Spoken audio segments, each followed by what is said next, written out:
As I alluded to earlier in the week, had a good week, got a lot of reps. So I think he's clearly going to be getting back into the rotation.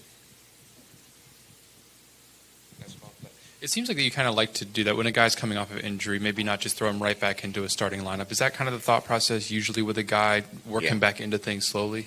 Yeah, I felt like, when you talk about, coming off of an injury, in particular, his situation where he hasn't played, and on the offensive line where we've gotten some pretty good continuity over the last few weeks, insert him,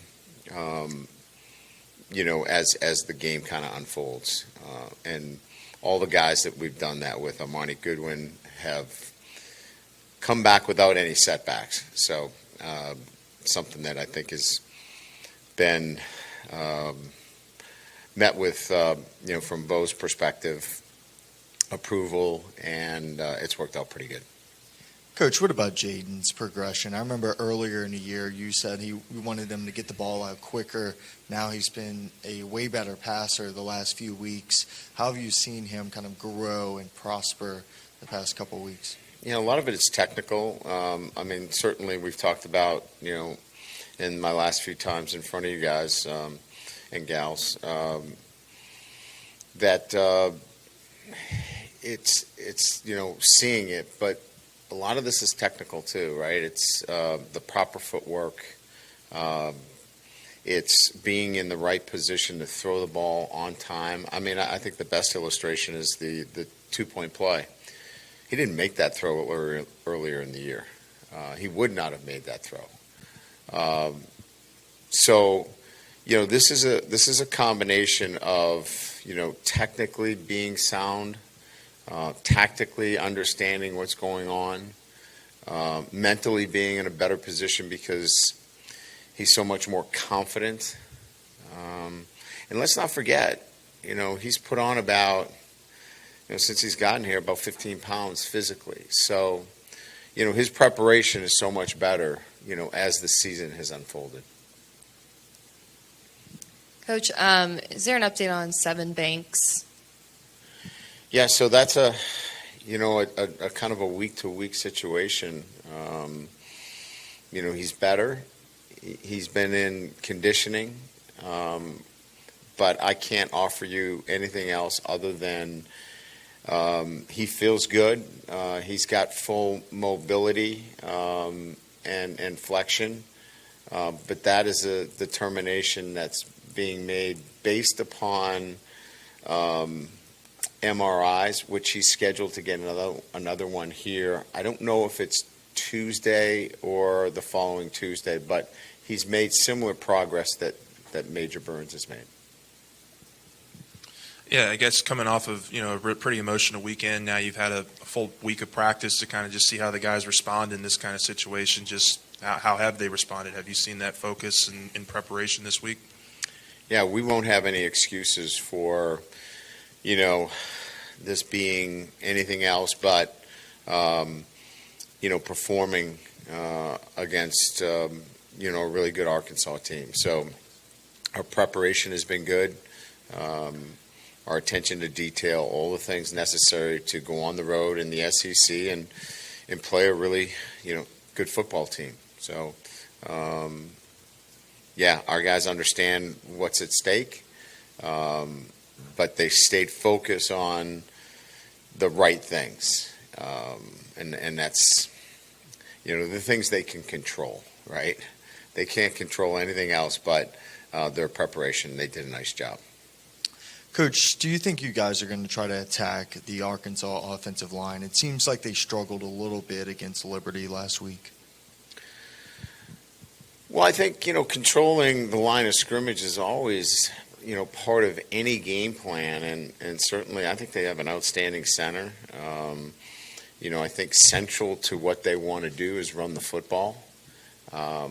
So clearly, what we need to do is be really good against the run. But I'd be a broken record with that comment, right? I think each and every week I've talked about our ability to, in some fashion, control the line of scrimmage. So absolutely, we have to do a really good job up front and recognize that that's really what they want to do is run the football. Coach, with Anthony Bradford, how has he sort of grown into that right guard role and sort of improved as the year has gone along? And even when Dellinger fully comes back, will he still sort of find a role in the lineup as more of a rotational piece? Well, we're going to play the guy that's more consistent. Frazier's involved in that too. There's a 3-man rotation there, so all of them. We think that there's enough reps for all 3 of them because I think they're all quality SEC linemen. So we're going to play them all and keep them fresh. I think it's an advantage. We're going to use it as an advantage more so than one guy's playing and the other guy's not. So I just think it makes us better now that he's in the rotation. And Bradford, look, competition's always good too, right? So we've got a little competition there.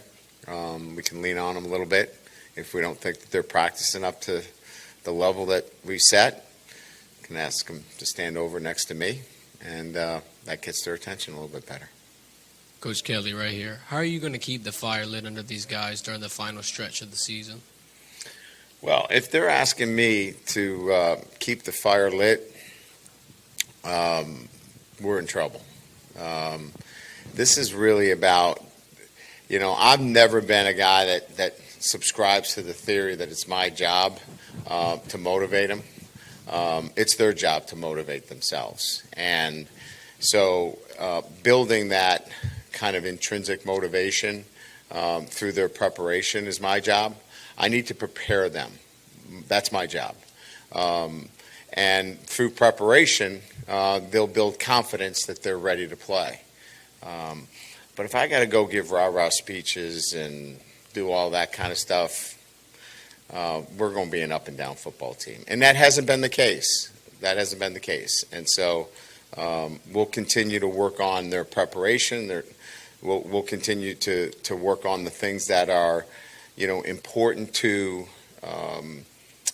being successful on Saturday. And one of them is it's their job to motivate themselves. Brian, there's a lot of questions around whether KJ Jefferson will play, how effective he is, that sort of thing. What you've seen of Malik Hornsby, does it make that much difference? Is that kind of thing overblown when the other quarterback's iffy and you're not exactly sure what they're going to do? Well, you have to prepare for all 3 quarterbacks, so that's what it does in that sense. We know that there is some question about that. I'll believe it when I see it is kind of how I've always prepared. But we know Hornsby is dynamic. I mean, he hits a seam. If you are not precise in your run support, he'll go the distance. So that gets your attention. Threw for 234 yards, against Mississippi State. He can push the ball down the field. I think he was against Mississippi State. I think he was responsible for like 72 or 73% of the production in that game. So he can produce. So that's a real quarterback. So we had to prepare for him. There's no doubt. And he brings some different elements to the game. And I think the biggest one is that element of speed. The offensive line, we've talked a lot about the freshmen, but the offensive line as a unit has improved throughout the season. Was there like a moment that you can pinpoint that you felt like it started to click for them? I think that, when we started to look at, settling in with Emory Jones at right tackle and obviously Will at left tackle, I think that kind of solidified things for us. And that's when the continuity and the consistency, the guard thing was in and out, right? But I think that's when it started to kind of take hold and really build an identity. That's kind of how we see it as a staff.